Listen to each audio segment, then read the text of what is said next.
U.S. aid currently at $100 billion is double what the entire rest of the world has given to Ukraine. In 1 year, surpasses what we gave the Afghan military in 20 years.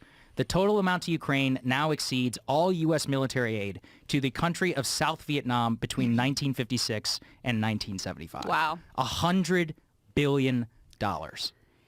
And listen, I think what Russia did was wrong. I think it's an atrocity. I think the Ukrainian cause is just.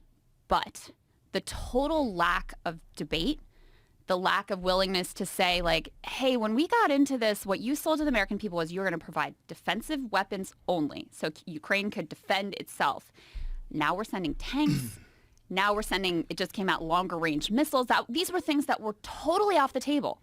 And then suddenly, step by step by step, not only are they on the table, but you're not allowed to question it. You're not allowed to say, hey, guys, are we setting ourselves up for World War III here, which is something the president himself was talking about not very long ago, and yet no debate. And that's the thing that, you know, however you feel about the Ukraine conflict and, you know, the build up to it and how we got here and all of those things, I think at the very base level, the total lack of an ability to have dissent and debate and understand the potential consequences of what we're doing, that is fucking terrifying, because we are talking about a nuclear armed superpower that we are engaged in a proxy war with, and you're basically not allowed to say, hey, how does this end? What do we need to do to try to get to negotiated settlement here? How do we avoid having a conflict with this nuclear armed superpower? World War III seems like a bad thing to have on the table right now.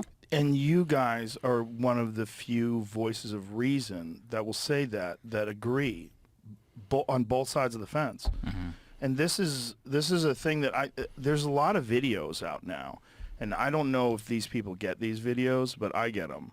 I get these videos of horrible war encounters. Yes. In Russia and Ukraine. It's horrendous. And it brings me to this thing that I think about a lot, because I think about things that other people do for a living and their jobs, and I think about, like, they live in a world that I don't understand. You know, there's like I'm fascinated by professional chess players. They live in a world that I don't understand because I don't play chess. I love the fact, I kind of know how the pieces move, but I've really only played like maybe 10 times my whole life. Yeah. There's a thing that people have. It's a quality of being a human being. You only know what you know. And other things become like these sort of like ethereal narratives. They're not necessarily real. And war is one of them. Yes. War is one of them. There's a thing that people, the way my friends who've served talk about war is so titanically different than the way people who ideologically support or disavow it. Like, you don't know what the fuck you're talking about if you say there's no need for a military. You're crazy. We are going to get subjugated. Someone will come here with men with guns. If you take away all the guns that everybody has and no more military, we're fucked. And if you don't think that, it's because if you'd never gone to the dark parts of the world, or you've never gone on Telegram. I'll send you some videos. I saw a guy get killed with a hammer yesterday. Jesus. This is so important for people to understand, which is that we are 75 years removed from what war on the European continent actually looks like. And, you know, Joe, I'm the same way. I've been on fucking Live Leak, you know, since I was like 12, which is probably bad for you. But, you know, for you. Terrible for you. My girlfriend's like, what are you watching? I'm like, what? And it's just like a beheading or something like that. My wife, they come into my office and I have to pause videos. And I'm like, you really want to see this? You really they always say yes, but then they can't handle it. I can't handle it. I can't handle it. Yeah, I don't do well with blood. The point, though, is that, you know, we have to try and convey this to people and just say, like, hey, when you're on Twitter and you're like, hey, you know, fuck you, you know, anybody who's against an narrative, you're like, this is not a joke. Like, hundreds of thousands of Russians are dead. Hundreds of thousands are Ukrainians are dead. Millions are displaced. We have no idea what the end game is like. And, you know, just what Krystal was saying, I have this thing where, you know, the Fight Club line, like on a long enough timeline, I mean, like, on a long enough timeline, Ukraine is getting everything that it wanted. So originally it was like no-fly zone, and Biden was like, I'm being responsible. I'm saying no. Well, first they ruled out Patriot missile systems. Patriot missile systems are now on the way to Ukraine. They ruled out tanks. Now tanks are on the way to Ukraine. Right now, there's an article talking about how F-16s, they're thinking about sending Pentagon F-16s. Biden says no now. Right, exactly. We'll see. But he was saying no to tanks. Right. Like 5 days before they sent tanks. And here's the thing. He doesn't remember that, though. Yeah, Right. you're right. Right. And Like, you gotta dig dig deep too. Like, for example, originally we're like, we just want Ukraine to take back what it originally lost. And listen, if I was Ukrainian, I'd be pushing for the same thing. Absolutely. I have 100% sympathy. They are not in the wrong here. They've been invaded by a foreign and aggressive power.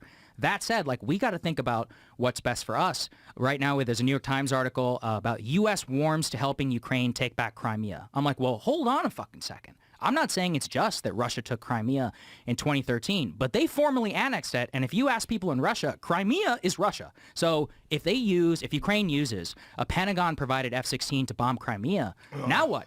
Like, now, that's a violation of Russian nuclear doctrine. They've updated their nuclear doctrine, by the way, to not even say it's defensive. They can say they can use it in any capacity that Vladimir Putin wants to. That was a significant change. Yes. If you look in the history of the way that the great superpowers actually consider their own nuclear first strike use. It's something that is considered ironclad, and then, boom, it changes like that. You're not even going to hear about this. And I was heartened a while back when there were some leaks that came out of the Biden administration that he, at like a donor event in San Francisco or something, said basically like, we got to make sure we avoid World War III. I'm paraphrasing, but that was he was like, we got to avoid nuclear war. We got to avoid World War III. And I was like, okay, good. He's thinking about that.